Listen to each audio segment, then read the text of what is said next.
want to talk about our opponent. They're bigger, faster, stronger, more experienced, and on paper, they're just better, and they know it too. But I want to tell you something that they don't know. They don't know your heart. Patchwork Heart Ministry presents Young Catholics Respond, a challenge for young people to stand up for the Catholic faith and confound the world with radical hope.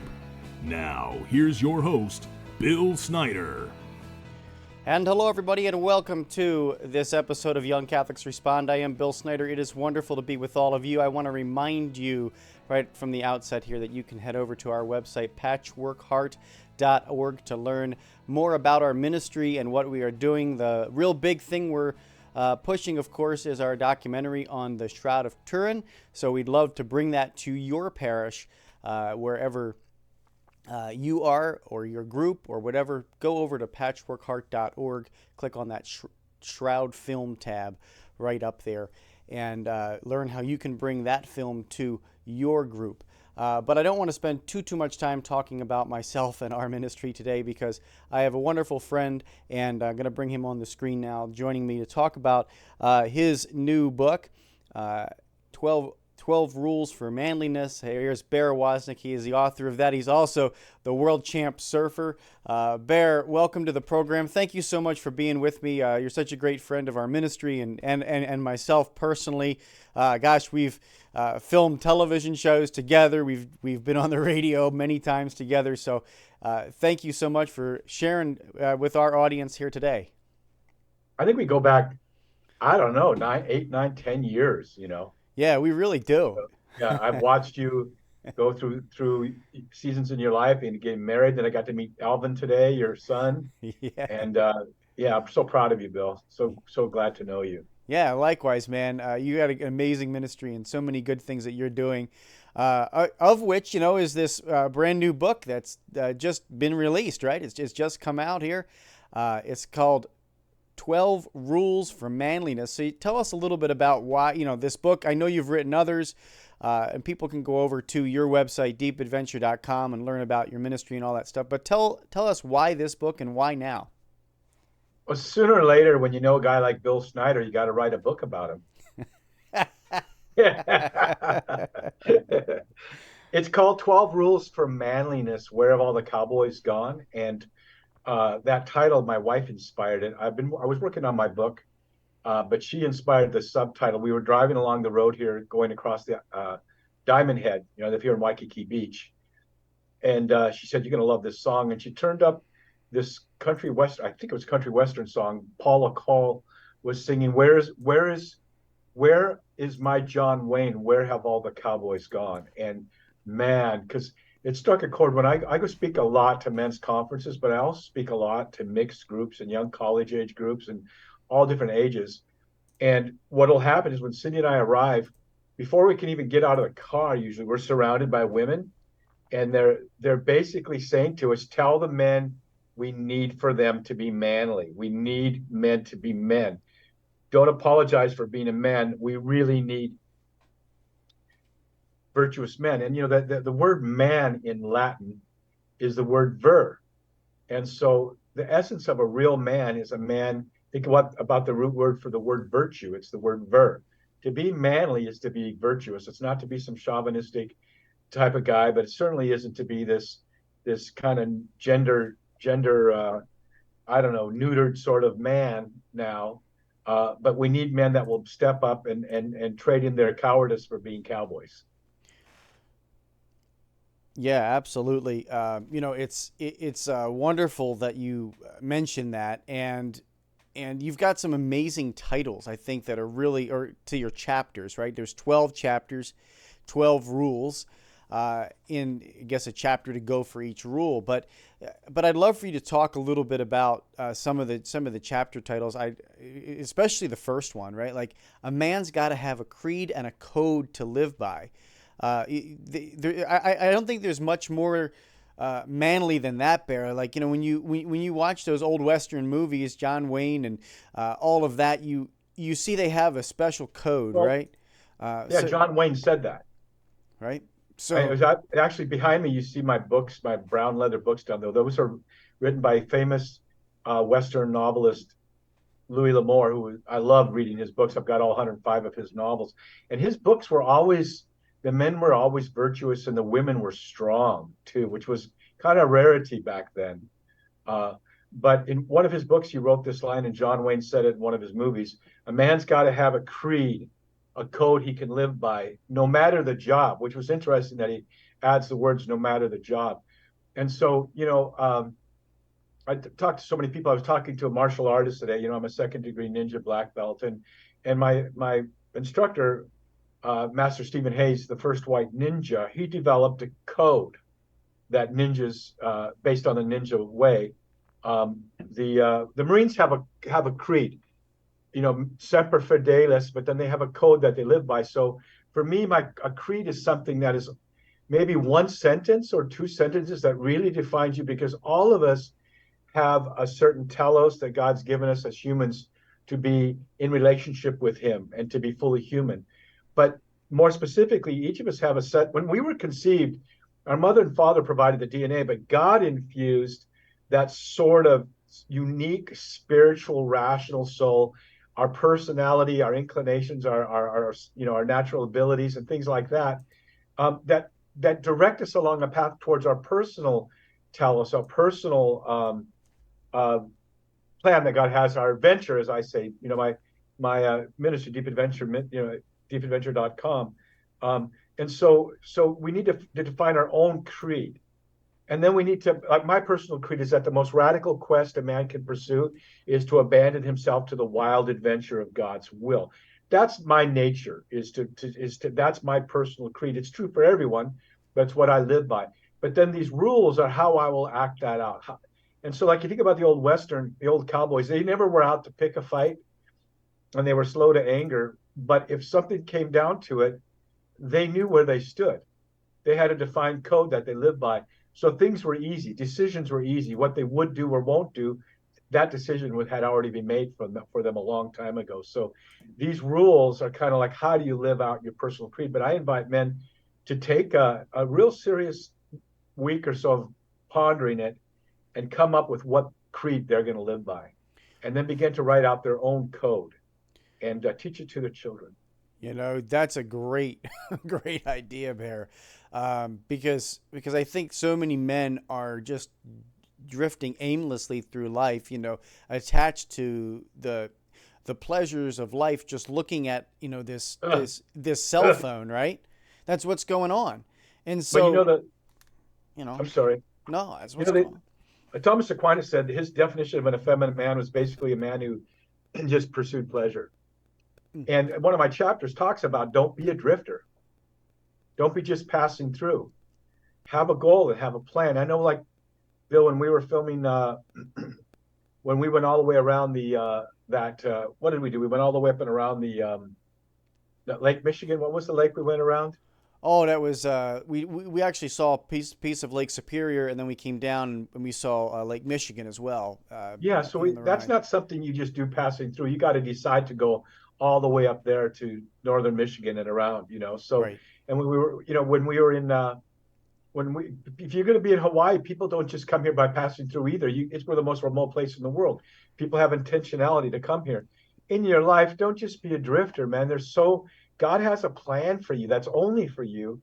And God says, I know what I have in store for you. Plans for peace, not destruction. A future reserved for you, full of hope. So he's reserved all the provision, everything that you need to fulfill his purpose. He's set aside for you. But then he says, if you seek me, I will let you find me. If you seek me with all your heart, I will let you find me. So we need to, in the pursuit of, this isn't a book about self-help. This isn't a book about finding fulfillment. This is a book about being a man and serving God and serving others.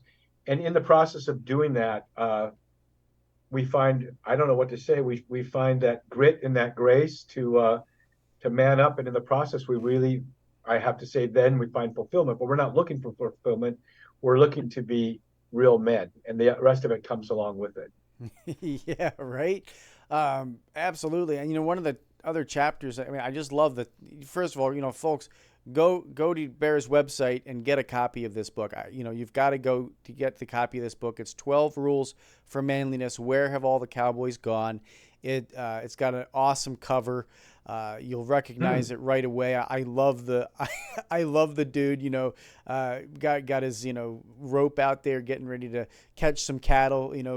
Bring in the harvest, bring in the fish. Right, like that's what this is all about. Yeah. But Yeah. right, it's becoming fishers of men. Yeah. Cowboy style, right? Yeah, and it's not. You can, by the way, you can get the book at Amazon, or Yeah.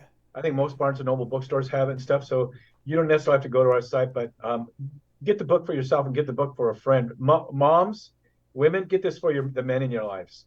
And women will probably have more women read this book than men because they love this kind of stuff. And young women should read this. If they're looking for what kind of man they want to marry, they should read this book. Yeah, absolutely. I think that's a great insight.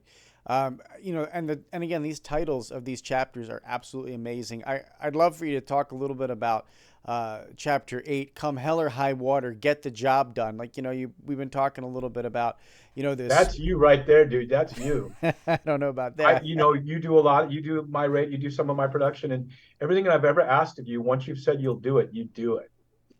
It's totally you. Well, I appreciate that, but but still, like, where is that? Like, especially in the culture today, right? Like when you look at the culture of what's going on with men, and then not only that, but what's going on in society, right? There's just all this upheaval. There's just all this chaos, and people just want to have chaos. The powers that be, and the upper echelon, the elites want to put chaos on the masses. It's true. So, and they do that by attacking men. Right. So take the man out of the picture, and all hell breaks loose. Exactly, and we've watched it happen since before I was born, right? Middle of the 60s. It began to happen, Bill. It began to happen. I'm going to tell you like it is. It began to happen when the pill came out. Yeah. Because men then could get what they want when they wanted it, without any responsibility. And what makes a man is by taking on his kuleana, his responsibility. And then the greatest of that is to have a child and to have a woman to love and to cherish. So when the pill came out, women were under a lot of pressure. The cowardly man would say, well, if you really love me, you would have sex with me, because that's me really showing my love for you. No, that's just lust. Love is patient. Lust is not very patient. So when the pill came out, suddenly the women lost their social contract with each other, and this free love, or whatever they want to call it, it certainly wasn't love, began to put all this stress on women, and then people saying, well, why don't we live together first, and we'll find out if we're right for each other. A minute a cowardly man says that to a woman, she should already know he's not a man, because he's looking to get what he can get without any responsibility. He's not a good man. And most people that start out by living together, most of those, when they do eventually get married, those marriages don't last anyway. That's the worst statistics for a marriage lasting, is people who live together first, because why? They didn't understand the sacredness of their spouse. So it started back then. And then the so-called women's liberation, when we love to see women be free and to flourish, but women started to find themselves as, well, if I really want to be a woman, I got to be like a man. I got to wear man's clothes. I got to have a man's job. I got to make man's kind of money. And that's just not what all women want anyway. A lot of women do, and they can flourish in that way. But a woman is not a man. And it's so funny now, because you hear people interviewed.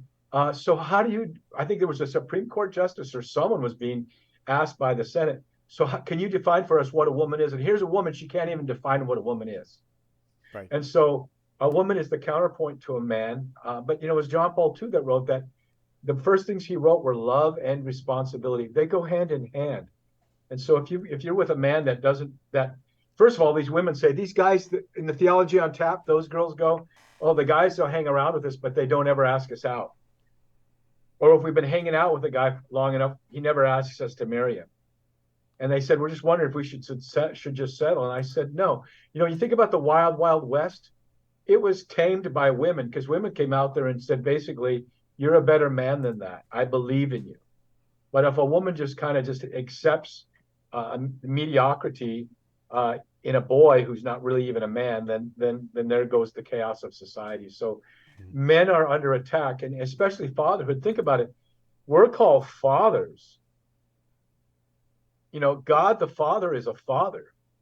And so to be called that, of course, Satan hates fathers, and he's on the attack. But here's the thing: men will go, well, women have taken over the church, or women have done this. We've been relegated, to being the provincial buffoon, and it makes me want to throw up, because I say, you know what?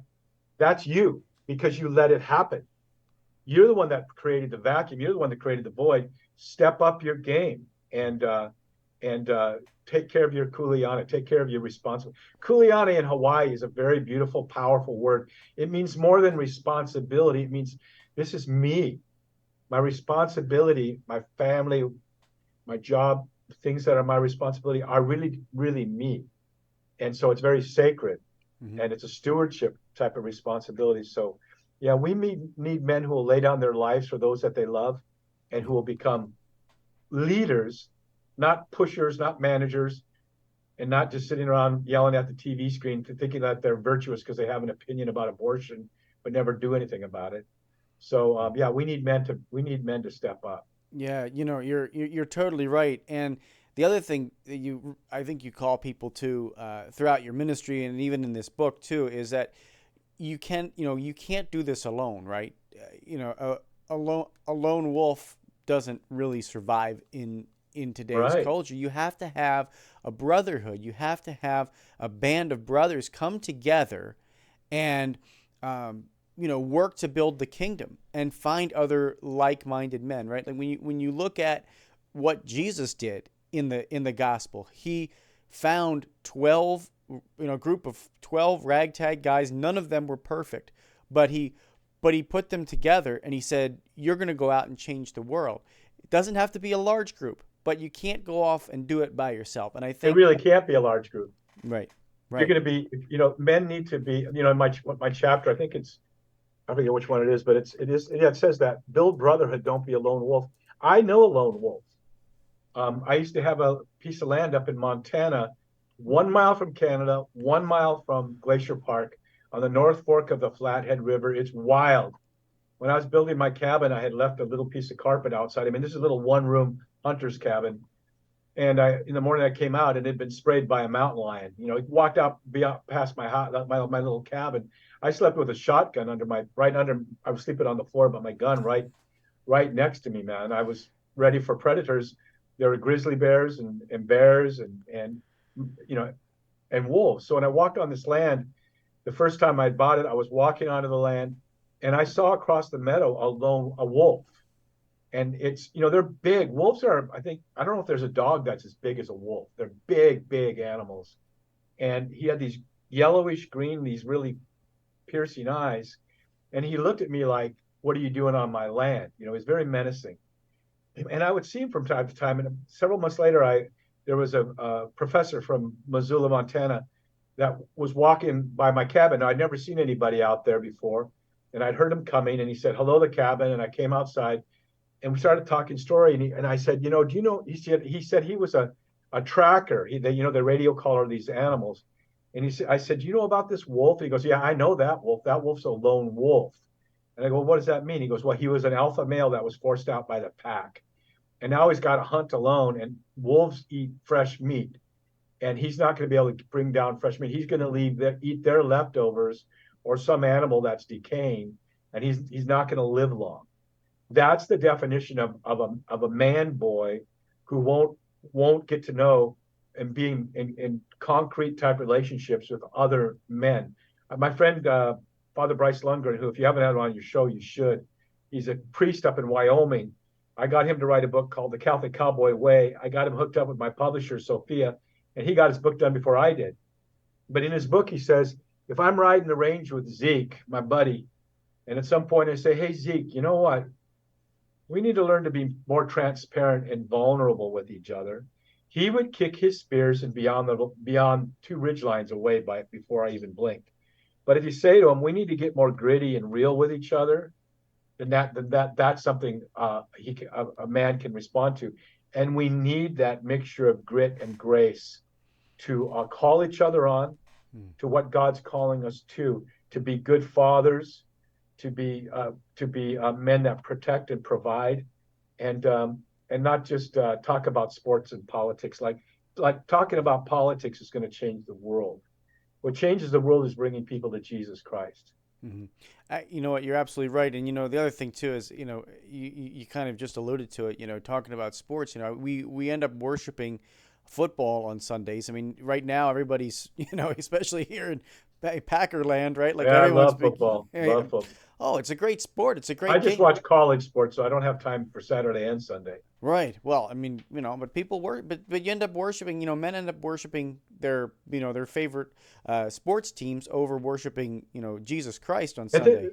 Think about this. But think about this. I'm walking here in Waikiki. We have people from all over the country, and they're wearing shirts with Aaron Rodgers' name on the back, but they're big and fat and they're out of shape. And one of my chapters is that, be lean and mean. A man needs to be physically fit. Every man in his own unique way, but a man needs to be fit in order so that you can fulfill your mission. I know, Bill. I'm 70 years old tomorrow.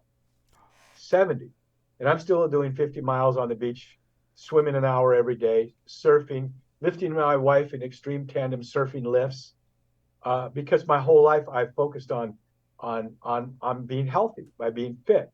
So it's not like fitness is my God, but it's fitness to witness. If I'm fit, I can fulfill my mission, and as life goes on, I don't have to become a burden to my family. So, yeah. So if you're wearing an Aaron Rodgers jersey, but you're anemic or out of shape, then you should do something about that. When men join our man cave, at deepadventure.com, we have the man cave, where we meet once a month in Zoom meetups, but we also have the 2.5-year curriculum, the School of Manliness, which we go through together, but men can also lead their sons to. One of the first things the men do is they go, once a week we post, this is what I did for my workout, however you define that, my physical fitness, and this is what I did spiritually this week. Yeah. And so one of the first things to do is a lot of men will lose. We've had men lose thousands of pounds, I would say, in the man cave. Yeah. To just get in shape. So it's part of your kuleana to be a man is to feel your power and and take care of the temple of the Holy Spirit, Yeah, absolutely. I love talking to you, and I love talking about your ministry, because you really do, challenge men. You don't pull any punches. You're right in their face, talking to them about, and you've laid out some really good concrete goals for people just right now. I think there's a lot of young people out there listening to this. At least that's my hope and our hope at Patchwork Heart Ministry, right? Is like, you're hopefully talking to that college student right now that's going through something, in their life, and challenging them to live with this radical hope, as we say. And so, are there any for somebody who's struggling in faith or struggling in life? Obviously, read this book. You've got some great tips and these wonderful rules for manliness. But maybe we got a little bit of time left, so talk to our viewers and listeners about what they can do practically. Somebody's struggling right now. Talk to that person who's struggling right now, and give them just a few little pointers to get on that right path. Well, one of my chapters is be a man of your word.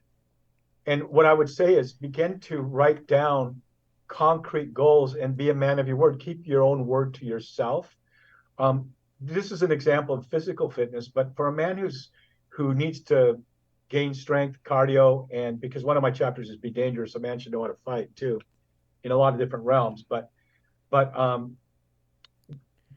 don't think like, it'll take me months to get in shape. Maybe take me 2 years to drop the excess weight. But the point is once you set down that goal of every day, I'm going to do this. Like when I was training for my first degree ninja black belt, my sensei said, I want you to run the mountains, but I want you to run them every day. I want you to run one rock further. And so if the furthest rock you can do, and when I pedaled my bicycle across the United States or paddled this treacherous Molokai channel.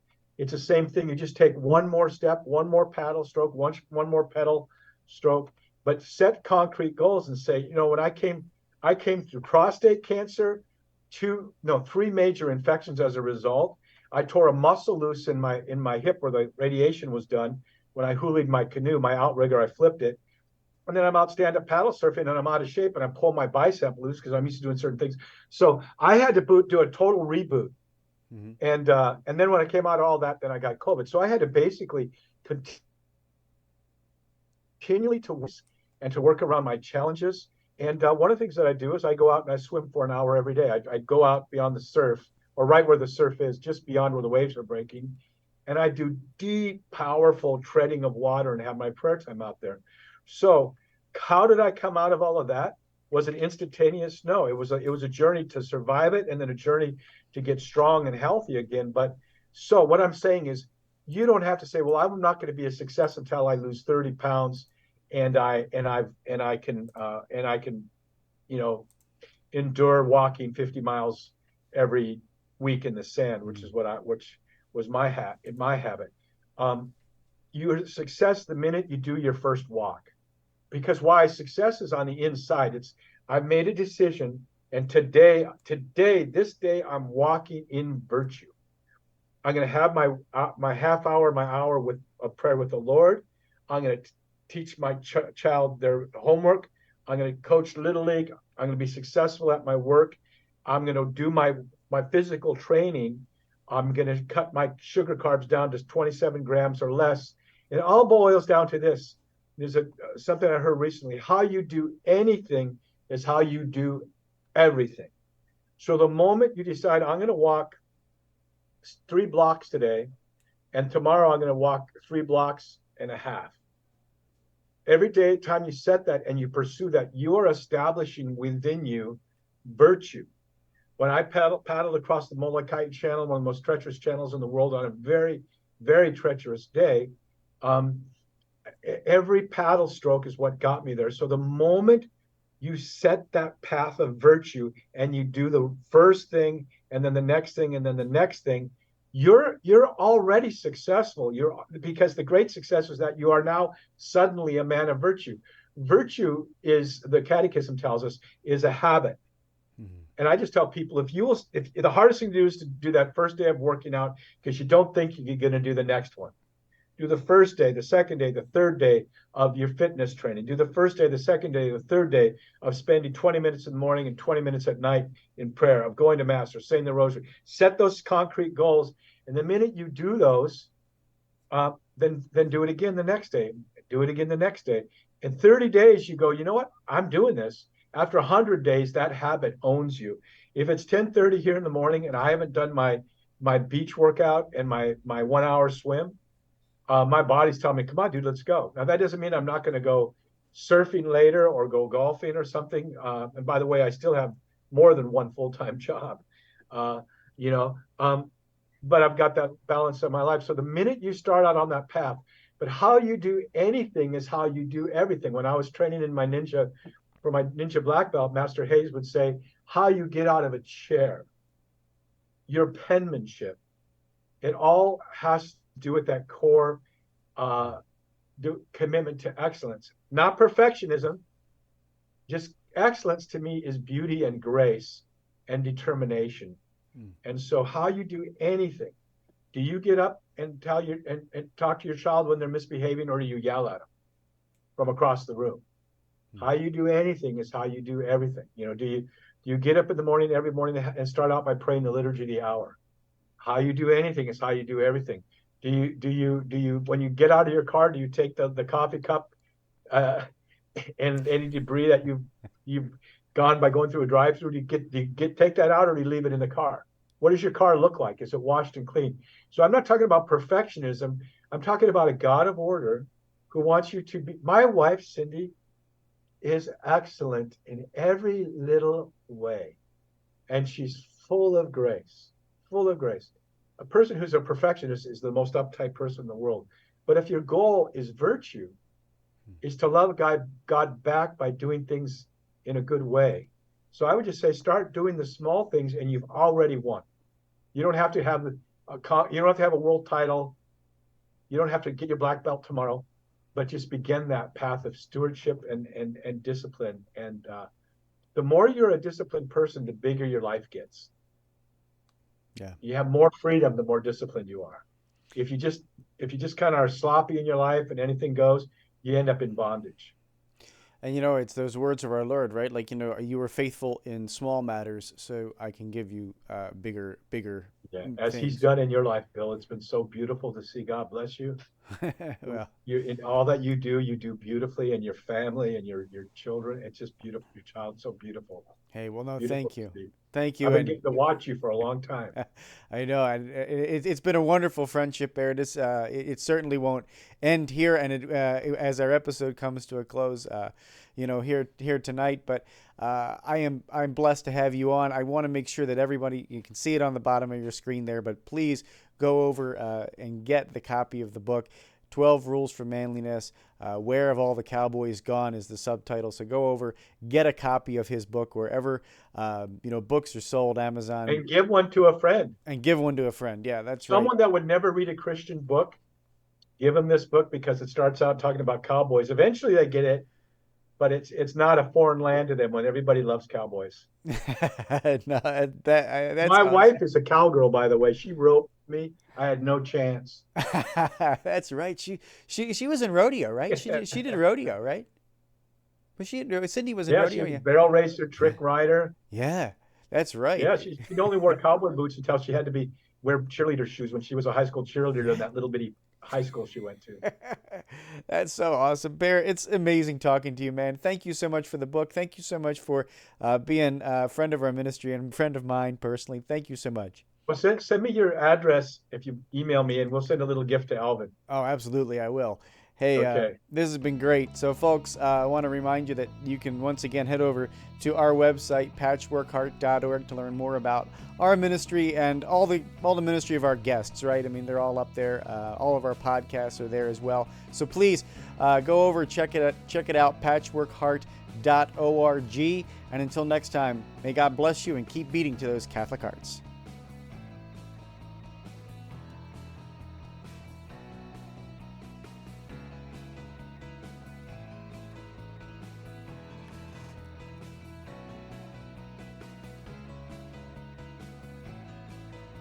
Young Catholics Respond is a production of Patchwork Heart Ministry. For more information about this and all our media programs, visit patchworkheartradio.org. To learn how you can support our ministry or become a sponsor, visit patchworkheart.org.